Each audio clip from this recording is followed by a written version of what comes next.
On Monday Night Raw, something happened that I never thought I would see in my lifetime. One, AJ Styles being in the WWE, and two, AJ Styles and John Cena being face-to-face in a WWE ring with the crowd being electric. Now, I talked about this a little bit more on our podcast. People have been asking me, Tubby, do you have a wrestling podcast? Why do you not have one? Well, we do. WrestleCrateTV.com is where we cover Beyond the Crate, where we cover wrestling. We talk about WrestleCrate, which you can get your own WrestleCrate wrestling goodies shipped to your house every single month. You can save 10% with code Tubby. But that's where the wrestling podcast is, and actually we have a new one coming out this weekend, so you're going to want to tune in. We talk all about the brand split. We do a mock draft. It's going to be a good one. Just like the fact we have a dream match in WWE finally announced. Now, we're going to talk about other dream matches that I'm possibly looking forward to, but I just want to take a step back and realize, I hope people realize the magnitude of this situation about John Cena and AJ Styles. Now, AJ Styles' booking in the WWE so far has been a little rocky. He hasn't won. And when he has won, it's been a little awkward. Now, here's the thing. AJ Styles comes into the WWE and has his first WrestleMania. Now, Fandango won at his first WrestleMania. There's no formula that says you have to win at WrestleMania or you have to win in general when it comes to wrestling. Now, if you're an AJ Styles fan and you truly believe in AJ Styles and you are one of the people that understands his greatness, I understand your frustration. I understand you sitting there and seeing him go into WrestleMania and lose and then face for the title 2 months in a row and lose. But I also hope you realize how big that is. A guy that was headlining TNA pay-per-views, a TNA original, somebody that went along with Dixie Carter, Jeff Jarrett, feuded with the likes of Samoa Joe, who's now in WWE, Bobby Roode, Eric Young. Again, all talents that are either in WWE or are currently at least appearing in WWE. My big response when AJ Styles came out and he started talking to John Cena was, all right, let's see where this goes.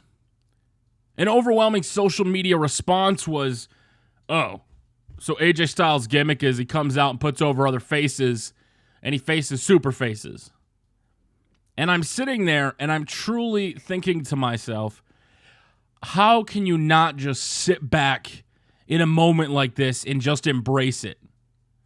How can you not just sit and understand the magnitude of the situation? Why is this about who's going to get buried? Why is this about who's going to get their victory? Why can't this just be about how awesome it is? If you said a couple years ago that AJ Styles would be main eventing 2 pay-per-views back-to-back in the WWE, I would have called you fucking crazy. Like most people. Before Daniel Bryan's whirlwind tour into WrestleMania 30 and essentially changing the game, although the game had already started to be changed with NXT, perceptions had already been changed, Vince McMahon had already been somewhat open up to new talent coming in. It changed everything. It changed the conversation about who WWE looks to sign. It changes the fans' perceptions of what they should be expecting after being force-fed so much in the past. AJ Styles versus John Cena is a dream match. And we have it at Money in the Bank. They will face off with each other. But there's more to this situation, and here's the thing. At Money in the Bank, when they try to relive, and I hope they do, a 5-star match between John Cena and CM Punk in the Chicago crowd that was electric. I hope AJ Styles and John Cena set the crowd on fire and people finally realize that 1, Cena's actually a pretty goddamn good wrestler, but 2, AJ Styles is a phenomenal one. Now, I'm sure a lot of the credit in this match, if it turns out being awesome, will in fact go to AJ Styles, just like it was for Roman Reigns. Well, AJ carried the match. Well, it takes two to tango in wrestling, and one guy can't do everything. I can't tell you how excited I am for AJ Styles versus John Cena. You look at NXT and the possibilities of some of these guys being able to recreate some of their most memorable feuds from TNA too. Think about the bigger crowds, the bigger reactions. Right now in TNA, you've got Matt Hardy and Jeff Hardy, and TNA in general is putting on some excellent programming, but not that many people are seeing it.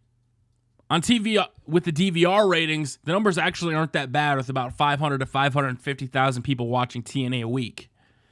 But in a live crowd at a taped Universal show where Jeff Hardy's jumping off the top of a ladder in what was actually a very, very good match, one can finally sit back and take in what is the WWE. AJ Styles can finally revel in the fact that he is here.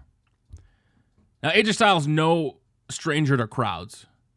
New Japan, Wrestle Kingdom 9, Wrestle Kingdom 10 performed with some of the best wrestling crowds in the world because fans in New Japan Pro Wrestling just enjoy wrestling.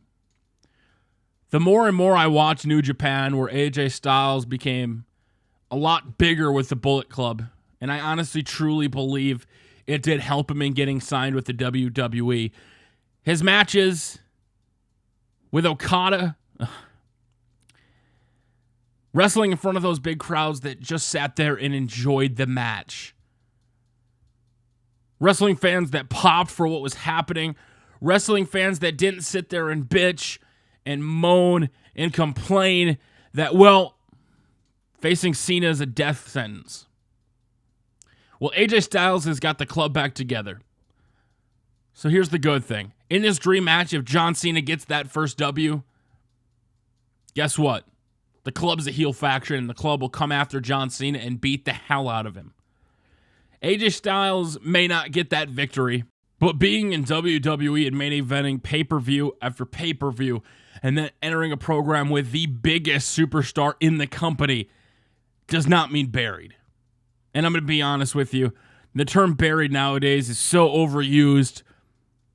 I bet Damian Sandow would love to be buried facing Roman Reigns in the pay-per-view main event 2 times in a row. I bet Damian Sandow, being so buried, would love to face John Cena. Well, you know how that turned out. AJ Styles doesn't need John Cena to be a star. AJ Styles is already a star. His wrestling ability is already top-notch and some of the best in this industry. Other dream matches fans can look forward to. If you're not a fan of New Japan Pro Wrestling, Nakamura versus AJ Styles might in fact blow your socks off. Recreating Styles versus Joe in a WWE ring, that would be insane. John Cena versus Samoa Joe. Pretty much John Cena versus anybody they've signed, in my mind, is a dream match.